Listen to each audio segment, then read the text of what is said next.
This episode is brought to you by Audi. The road is calling.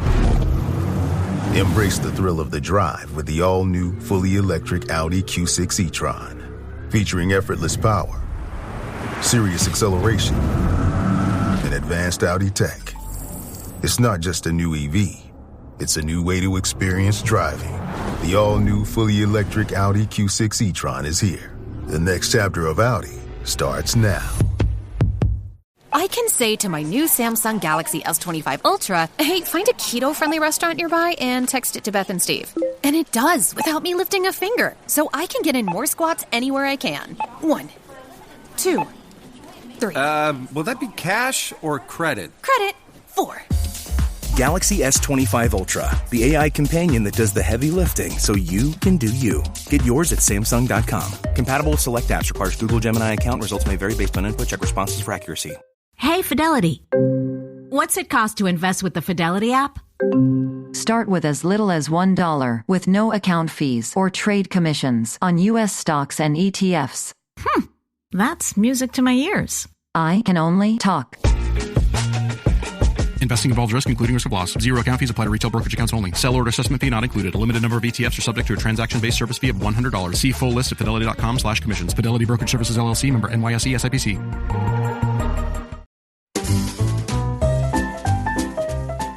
You're listening to the Animation Addicts Podcast with the Rotoscopers, episode 287, Taylor Swift and the Future of Theaters.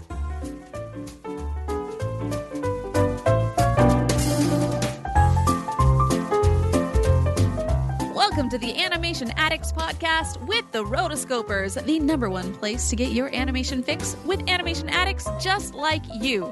Each episode, we dive into the wonderful world of animation featuring Disney, DreamWorks, Pixar, and everything in between. From hilarious discussions and movie reviews to interviews with industry insiders, this show's mission is to brighten your day through our love of animation. So hop on your nerdy couch, grab some snacks, and get ready to hang out with your animation besties because it's time to dive into today's episode. Hey there, Animation Addicts. I'm Morgan Stradling. And I'm Chelsea Robson. Before we get started, I have an apology I need to make. Huh? What? Yes. Morgan apologizing for something? What did you do? Oh, hush now. So it's been nearly a year that I need to apologize this, but it was just a few episodes ago. It's been pulling out your heartstrings. You know, I gave Puss in Boots: The Last Wish kind of not so great a rating. Okay. And I need to apologize for that because the reason I gave it a bad rating is because I missed basically a big 30-minute chunk of it in the middle because I was chasing a toddler in the outside of the theater. Yes. Who was not sitting in his seat. And then I went and I saw it again after we had done our review. So one, I should have maybe let people know that in my review because people were shocked. People were like, I'm really shocked you didn't like it. And then I saw it again. I'm like, oh my goodness, this is a masterpiece. This is so good. The animation is phenomenal.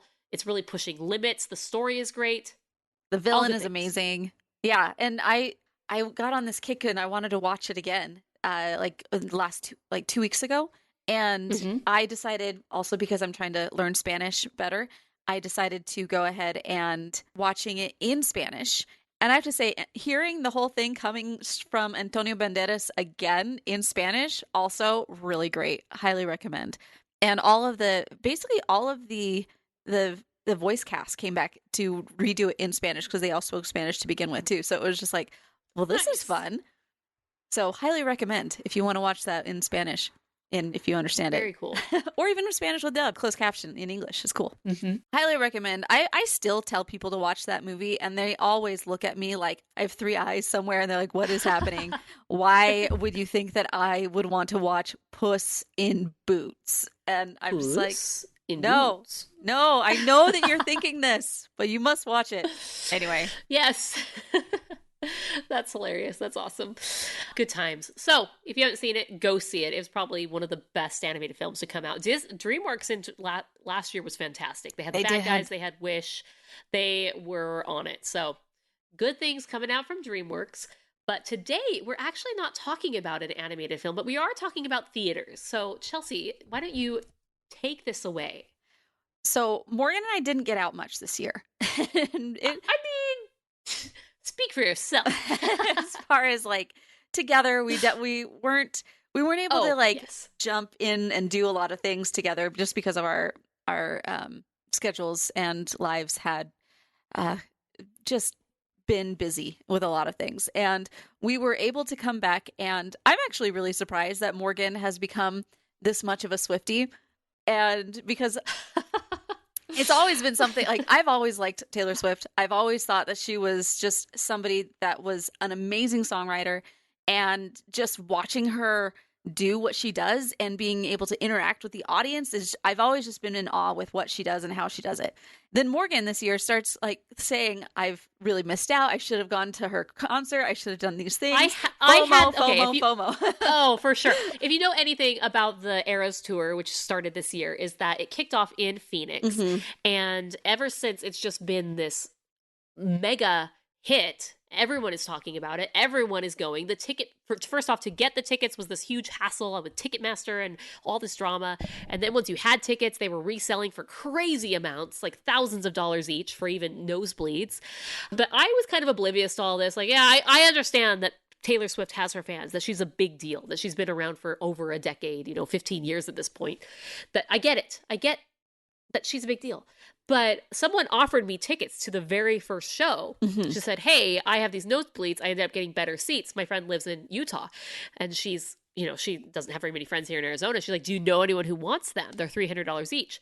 And for me, $300 for 2 tickets, I was like, I don't know. I mean, I like Taylor Swift, but like, I was 39 weeks pregnant. I would have been due in a week. And it was like, do I want to waddle around stadium?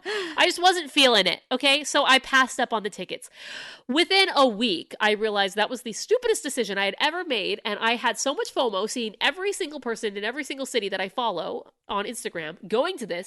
and so much that I follow people that have gone 2 or 3 times. Wow. Yeah.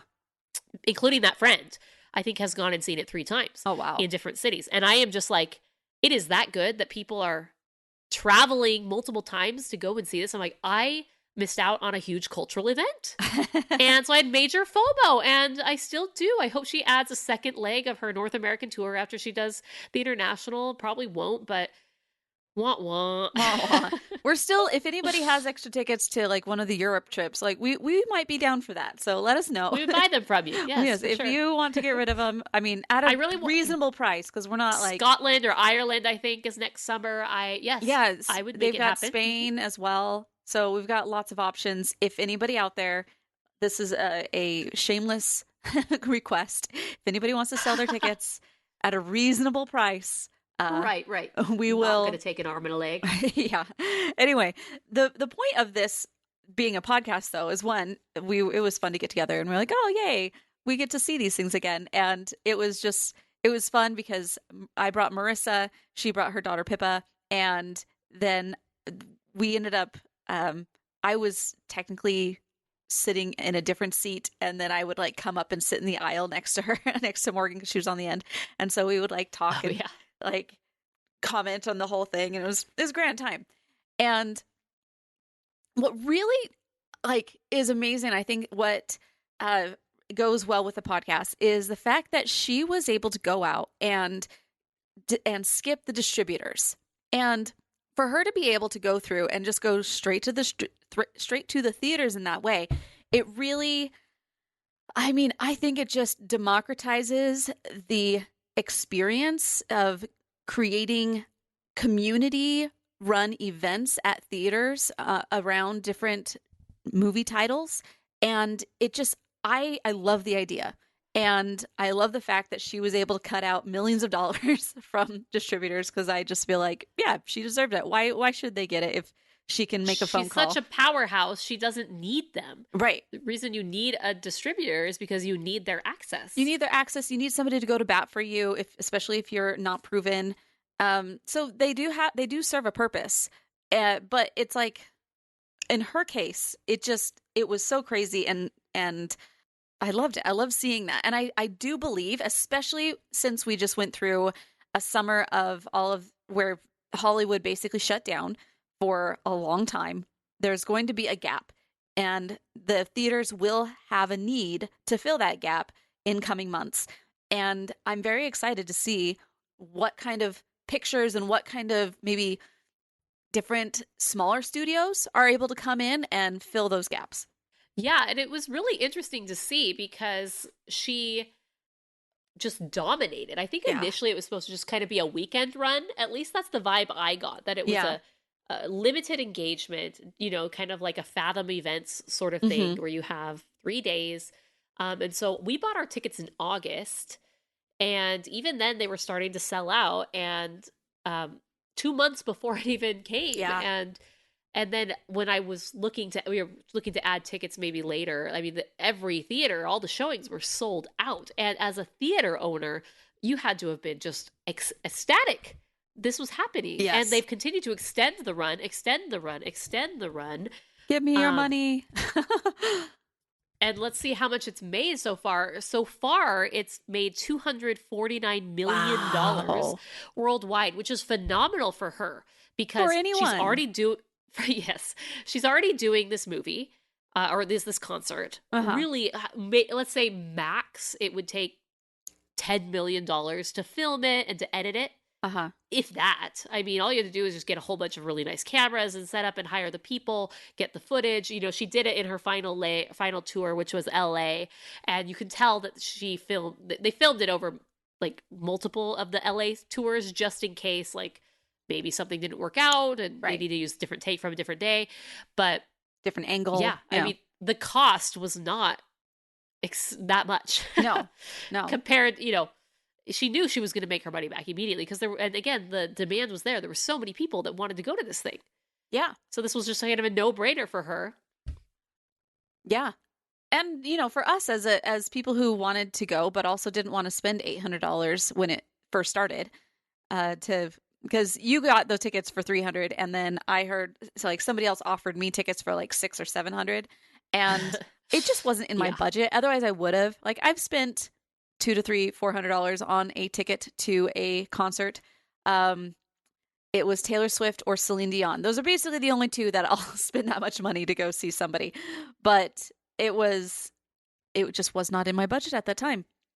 And so I didn't go. And like yourself, I have suffered some FOMO, and it was fun to go out and see it. I should have made it in the budget.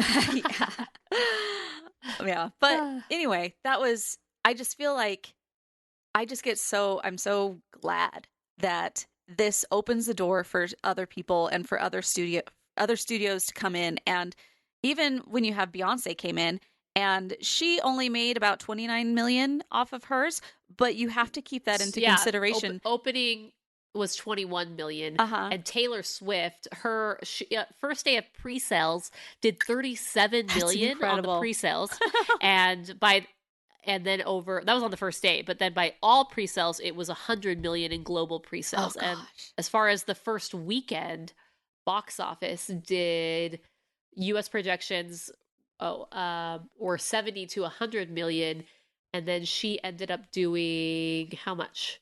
92.8 million its first weekend. Jeez. I'm amazed. Baller. Don't mess with Taylor. That's just that's amazing. That's just in the US. Yeah. That's amazing. Yeah, but Beyonce, and it continued to go over and over and over again. Like they kept just renewing it. And you would think maybe this would be risky because it was a 3-hour movie, but it was a more expensive premium ticket. Yeah.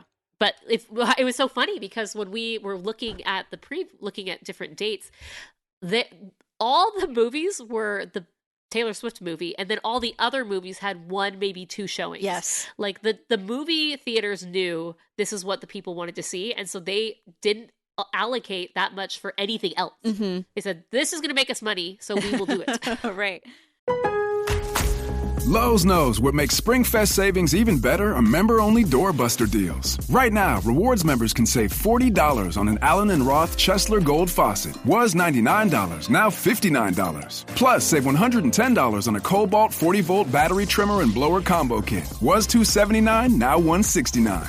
Lowe's, we help, you save. Valid through 3/24 while supplies last. Program subject to terms and conditions. Details at lowes.com/terms. Subject to change. This episode is brought to you by Indeed. When your computer breaks, you don't wait for it to magically start working again. You fix the problem. So why wait to hire the people your company desperately needs? Use Indeed's sponsored jobs to hire top talent fast. And even better, you only pay for results. There's no need to wait. Speed up your hiring with a $75 sponsored job credit at Indeed.com/podcast. Terms and conditions apply.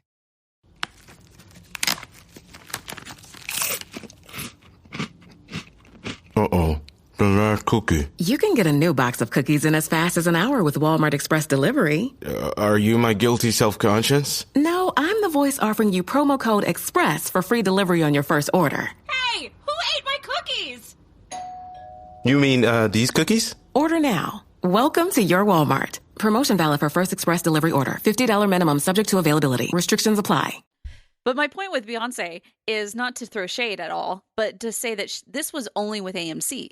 Like, she only did it with one theater chain. Oh. And so to be able to have that even opportunity where some people are able to go in. So you'll have, there's a lot of different other smaller studios that are coming up. For example, Angel Studios is one that has come in, and they have what is called the Angel Guild, which is part of people who pay a certain amount of money to be part of their pre-screener crowd, and they end up watching and grading the movies within their pre-screener. And then once it gets to a certain percentage of like score, then that's when the money that is in their big pot goes to put it into theaters.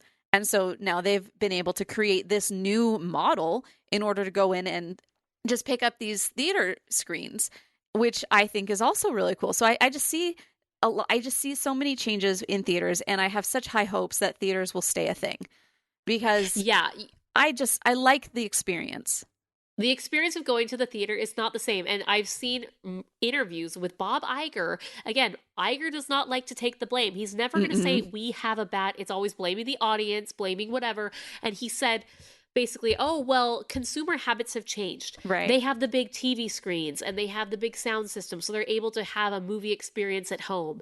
And so they're just not coming to the movies anymore. Right. And that is a flat out lie. Yeah. If you see the two biggest movies of the year, he's like the year, I don't know if it was him, but people were kind of implying like, oh, the $1 billion movies are over. That is not true, because there was Barbie and that whole shebang, worldwide phenomenon that Barbenheimer was.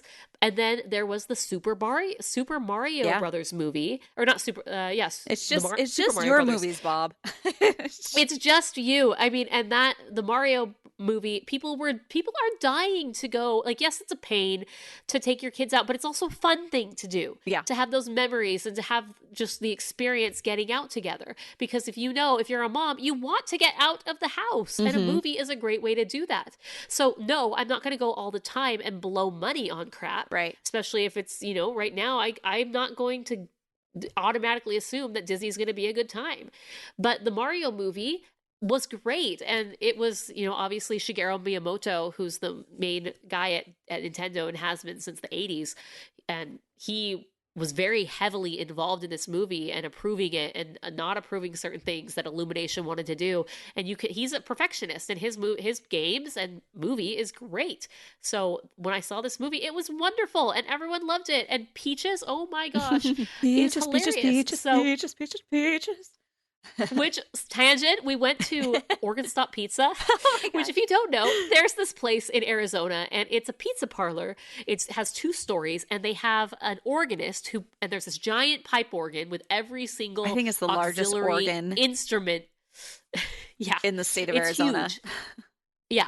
There's just all these different pipes and bells and whistles, and it plays every single instrument you could ever imagine. And it's just like this visual treat. Dancing cats. And dancing cats, yeah. If you know, you know. And we always go for birthdays. Like, it's just an easy thing. Go birthday, bring a cake, and we celebrate. But you get like a free show out of it, obviously. And you can do requests. And my son put he put Peaches from Super Mario. And I wrote it down. I was like, there's no way he's going to play Peaches. Yeah. Like the organ guy. Are you kidding me? Like, he knows quite a few Disney songs, and he'll play those. And, they'll do Under the Sea from The Little Mermaid, and the bubbles will come down during that. It's really fun and cool, and I'm like, maybe he'll play the regular Mario song, but like, no way is he going to be playing Peaches.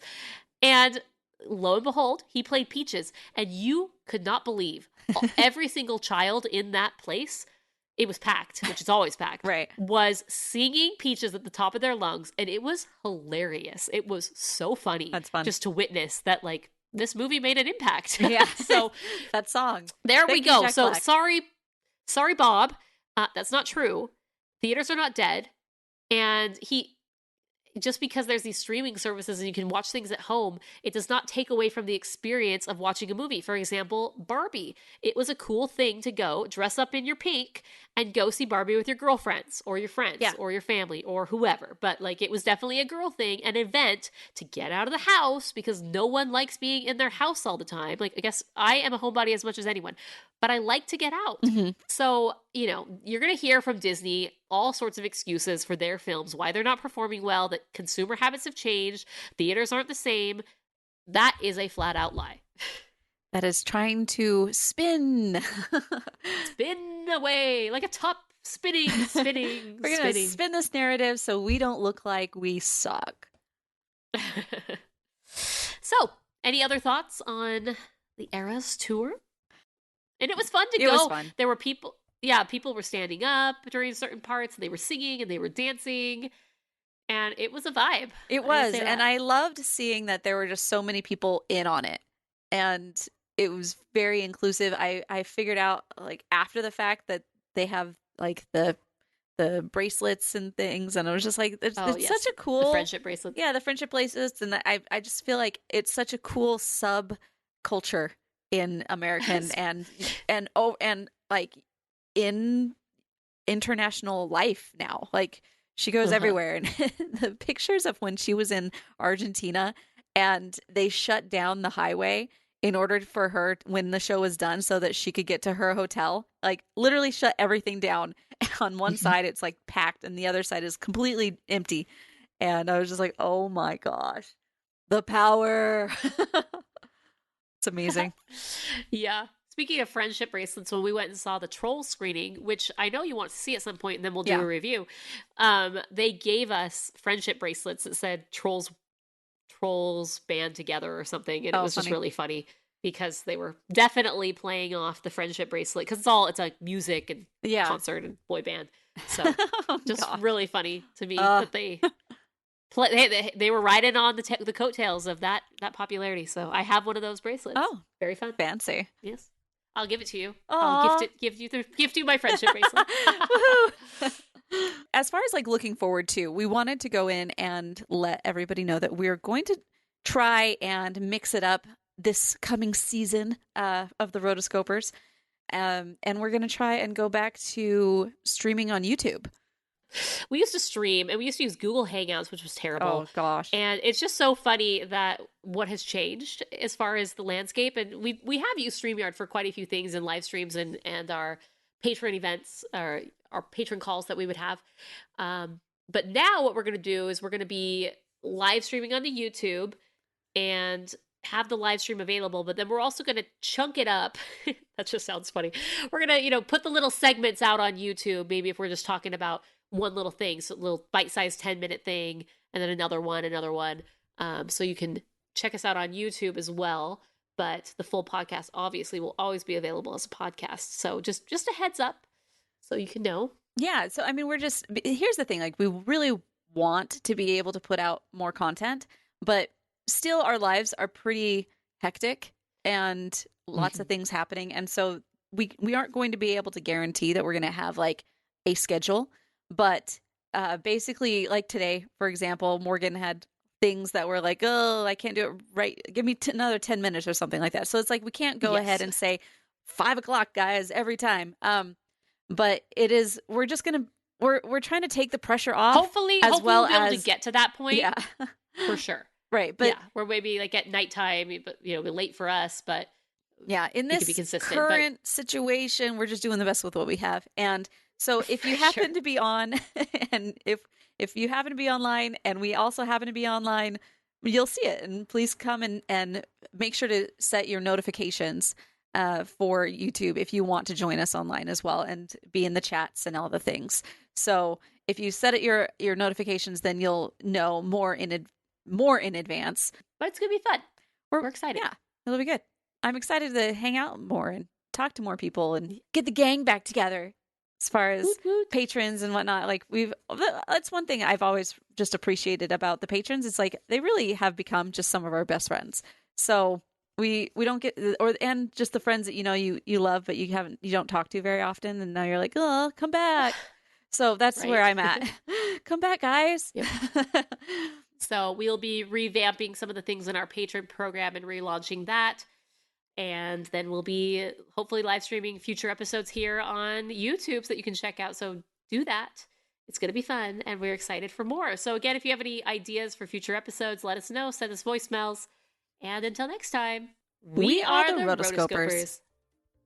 You've been listening to the Animation Addicts Podcast. If you enjoyed this episode, don't forget to subscribe and be sure to leave us a 5-star review. We're available on Apple Podcasts, Spotify, and wherever you listen to podcasts. And if you want to help spread the word, be sure to share the podcast with your friends on social media. Just don't forget to tag us at Rotoscopers on Instagram and use the hashtag Animation Addicts. For all the links and full show notes for this episode, go to rotoscopers.com/podcast. Now, if you still can't get enough for your animation fix, be sure to subscribe to us on YouTube and visit rotoscopers.com